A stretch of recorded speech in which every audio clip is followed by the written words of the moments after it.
오늘 주시는 말씀은 요한복음 19장 17절에서부터 45절 말씀입니다.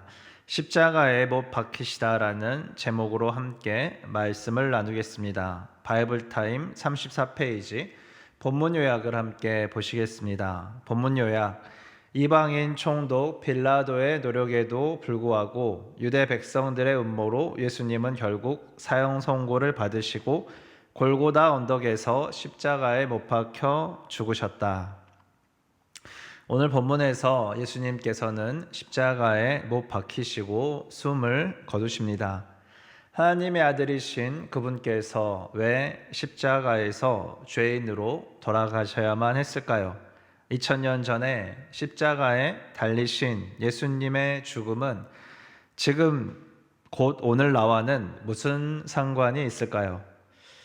본문 요한복음 19장 17절부터 19절 말씀을 함께 보시겠습니다. 예수께서 십자가를 지시고 해골이라 하는 데로 가셨다. 그곳은 히브리 말로 골고다라 하였다.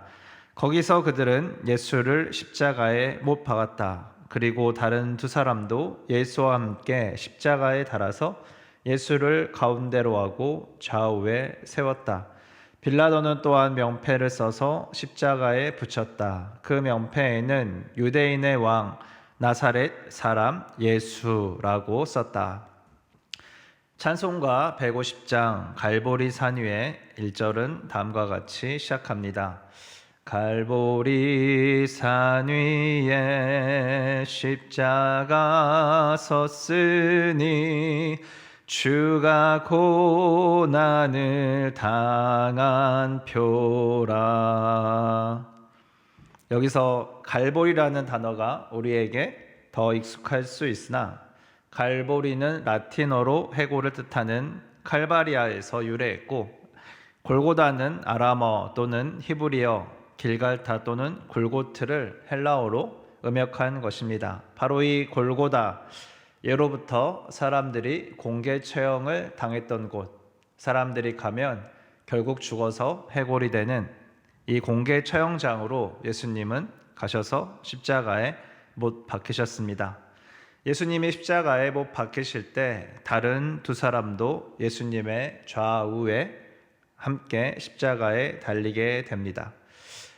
좌우에 사람이 있다라는 것을 우리가 생각해 보면 마가복음 10장 35절에서부터 37절 말씀에 세베대의 아들들인 야고보와 요한이 예수님께 다가와서 선생님, 우리가 요구하는 것은 무엇이든지 해주시기를 원합니다 라고 이렇게 요청했을 때 예수님께서 너희는 내가 너희에게 무엇을 해주기를 바라느냐 라고 되물으시자 그들이 예수님께 이렇게 대답했습니다. 선생님께서 영광을 받으실 때 하나는 선생님의 오른쪽에 하나는 선생님의 왼쪽에 앉게 하여 주시옵소서. 하나님께서 예수 그리스도를 그 영광의 자리에 앉히시는 그때 그들은 알지 못하였으나 선생님께서 그 영광을 받으실 때에 선생님의 오른편에 좌편에 앉게 해달라고 요청했던 그것. 그래서 예수님은 너희가 구하는 것이 무엇인지 알지 못한다라고 그렇게 얘기를 하셨습니다.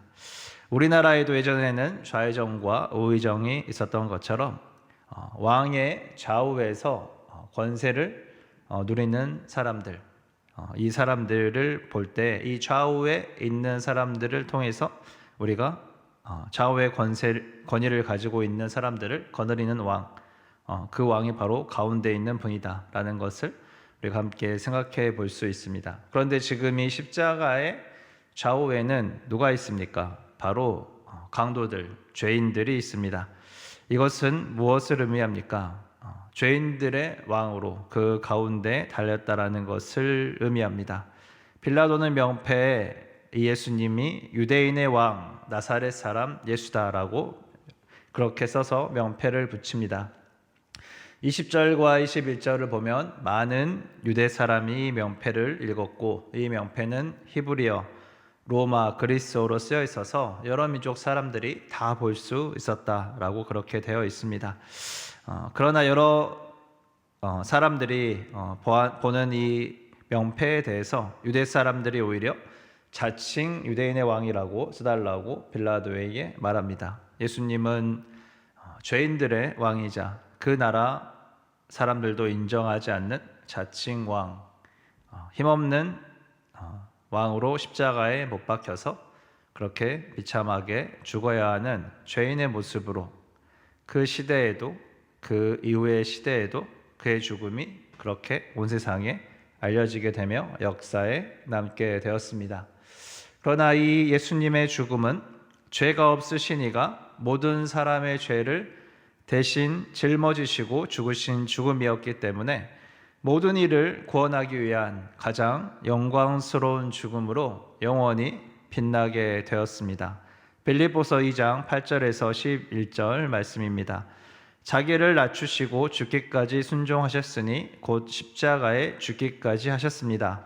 그러므로 하나님께서는 그를 지극히 높이시고 모든 이름 위에 뛰어난 이름을 그에게 주셨습니다. 그리하여 하늘과 땅 위와 땅 아래에 있는 모든 것들이 예수의 이름 앞에 무릎을 꿇고 모두가 예수 그리스도는 주님이라고 고백하여 하나님 아버지께 영광을 돌리게 하셨습니다. 이렇게 기록되어 있습니다. 요한계시록 17장 14절에서는 이 어린 양 예수 그리스도께서 만주의 주요 만왕의 왕 곧 모든 왕들의 왕이시기 때문에 이 전쟁에서 승리할 것에 대해서 말씀하십니다. 아무도 인정하지 않았던 자칭 왕의 죽음, 이 죽음이 오늘 본문의 말씀이지만 곧 모든 왕들의 왕이신 예수 그리스도의 그 놀라운 승리가 또한 오늘 본문의 말씀입니다. 이 십자가는 세상을 사랑하신 하나님의 사랑을 나타내며 공의로우신 하나님의 공의를 나타내며 믿는 자들에게 구원을 주는 능력이 됩니다. 하나님은 신실하십니다. 언약에 신실하시며 그 사랑이 변함이 없으십니다. 한결같은 사랑으로 우리를 돌보시고 인도하고 계십니다. 말라기서 3장 6절에서 7절은 다음과 같습니다. 나 주는 변하지 않는다. 그러므로 너 야곱의 자손아 너희는 멸망하지 않는다. 너희 조상 때로부터 너희는 내 규례를 떠나서 지키지 않았다. 우리는 양 같아서 다 각기 자기가 가고 싶은 길로 가다가 멸망에 처할 수밖에 없었지만 선한 목자이신 예수 그리스도께서 그 생명을 다한 사랑으로 우리를 멸망하지 않고 구원에 이르게 할 수 있도록 그렇게 오늘 십자가를 지신 것입니다. 하나님의 이 신실하신 사랑의 구원의 계획이 아담의 범죄함 이전부터 우리에게 계시되어집니다. 창세기 2장 17절은 다음과 같습니다. 그러나 선악을 알게 하는 나무의 열매만은 먹어서는 안 된다. 그것을 먹는 날에는 너는 반드시 죽는다. 죽음이라는 단어가 처음 언급된 성경의 이 장면에서 우리는 성경 전체를 통해 계시되어지는 하나님의 성품과 그 계획을 살펴볼 때 하나님의 마음을 헤아려 볼 수 있을 것입니다. 선악과를 먹으면 너는 반드시 죽는다. 그러나 나의 아들도 너를 살리기 위해 반드시 죽을 것이다. 그리고 너는 그를 믿으면 영원히 살게 될 것이다.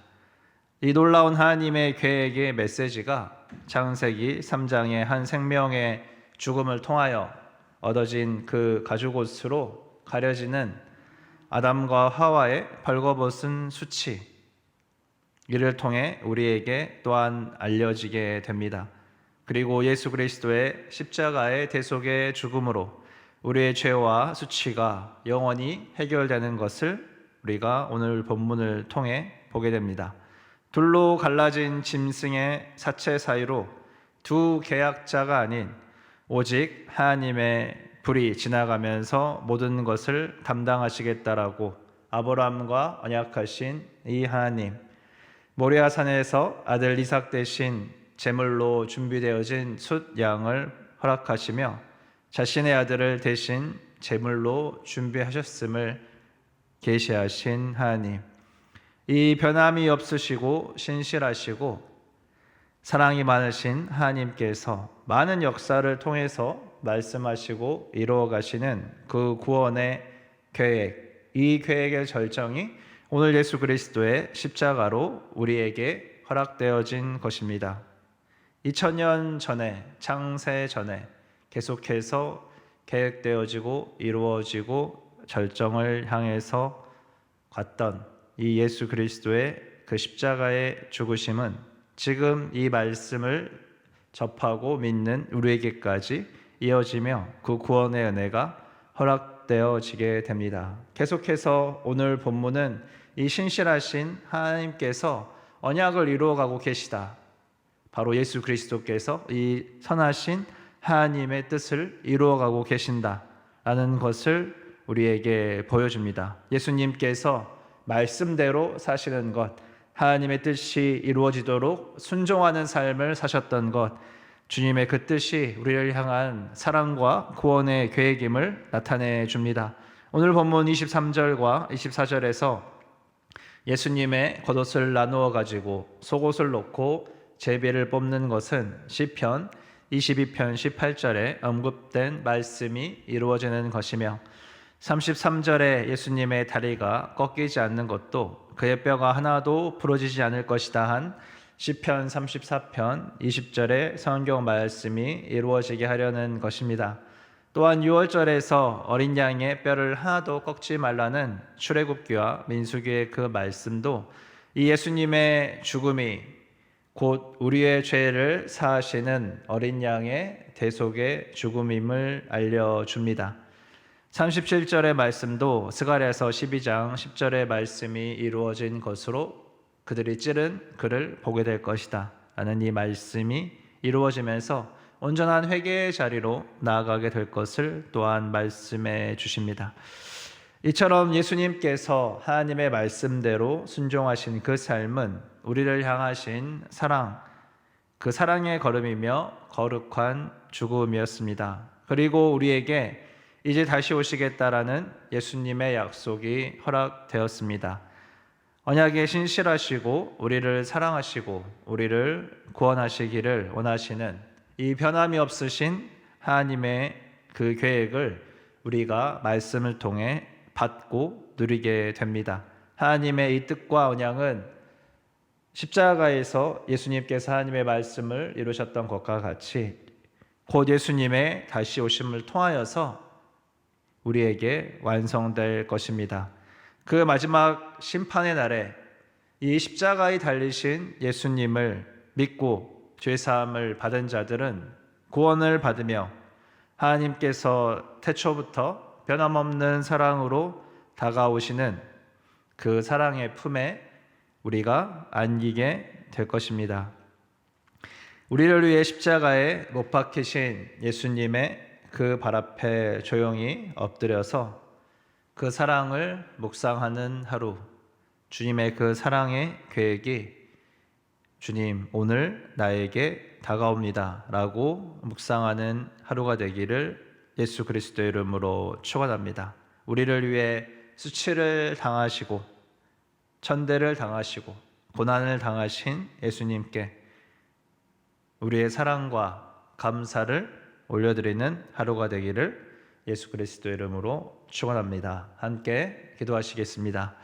사랑이 풍성하신 아버지 하나님 감사합니다. 우리가 다 이해할 수 없도록 우리를 사랑하시고 우리를 구원하시기를 기뻐하시는 주님의 그 놀라운 사랑을 인하여 감사합니다. 또 하나님의 이 선하신 사랑을 우리에게 나타내 주시기 위해 우리의 모든 죄를 해결해 주시기 위해 십자가에 달려 죽으시고 또 부활하신 우리 주 예수 그리스도를 인하여 감사드립니다. 의를 위해 천대당하시고 못 박히신 그 손과 발, 채찍질을 당하시고 모욕을 당하신 우리 주님께 우리가 겸허히 나아가기를 원합니다. 주님 앞에 사랑과 감사의 고백으로 나아가는 하루 될 수 있도록 주님 은혜 허락하여 주시옵소서. 감사드리며 예수 그리스도의 이름으로 기도하였습니다. 아멘.